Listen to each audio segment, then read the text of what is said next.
Nós temos responsabilidade aqui.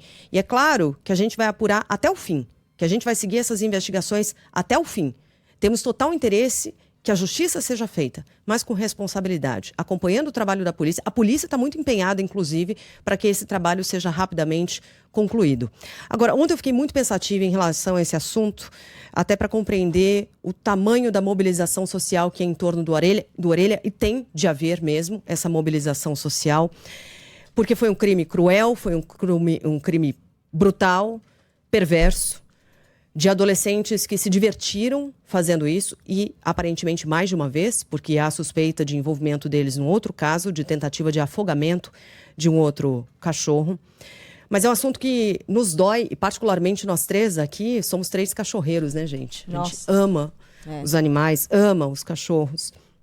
Tem uma relação, como muitos brasileiros têm com seus animais de estimação, né?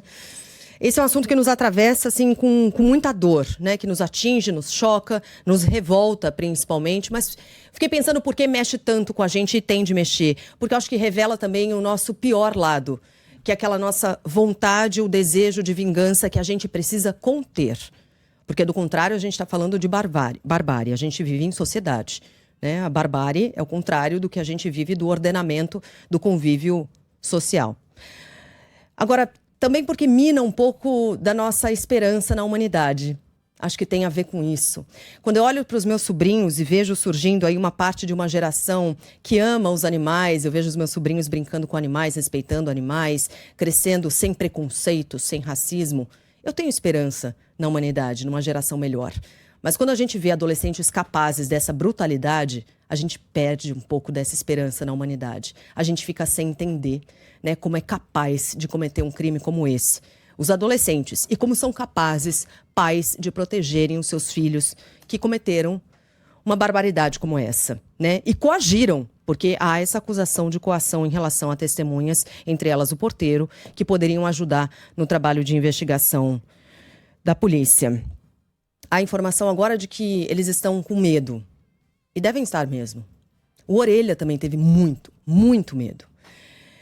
Agora é importante que a gente não pregue vingança, que a gente pregue justiça, né? Que haja punição a esses pais, que esses adolescentes respondam por aquilo que fez. Já começou uma discussão grande em relação ao ECA, o que está previsto no Estatuto da Criança e do Adolescente, redução de maioridade penal. A mim, parece que a discussão é outra. Porque me parece que, para adultos, inclusive, esse é um crime que tem uma pena baixíssima. Aliás, foi aumentada muito recentemente, mas é de 2 a 5 anos de reclusão quando fica preso. Então, para adultos, se você pensar em redução de maioridade ou não, esse, para mim, com esse grau de perversidade, de crueldade, para mim já passa como um crime hediondo. Deveria ser encarado com uma gravidade maior.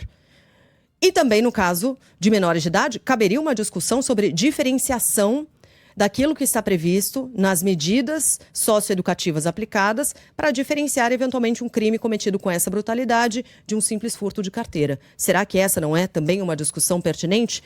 Talvez seja. Então, são todas discussões importantes. É um assunto absolutamente revoltante. Tem manifestação prevista aí no domingo, às 10 horas da manhã, na Avenida Paulista. Outras manifestações que estão previstas para outros cantos do Brasil. Mas ontem eu fiquei pensando muito sobre o quanto a gente perde um pouco da esperança na humanidade e o quanto, infelizmente, a gente olha para esses adolescentes capazes de se divertir matando cruelmente um animal e de pais que protegem filhos que fazem isso. E que, olha, a gente fica com temor de que a justiça não seja feita porque eles são brancos, ricos e de famílias influentes. Mas eu fiquei pensando o quanto eles não são verdadeiras aberrações sociais. E que eles têm de ser encarados como exceções para que a gente não perca essa esperança na humanidade. Sério.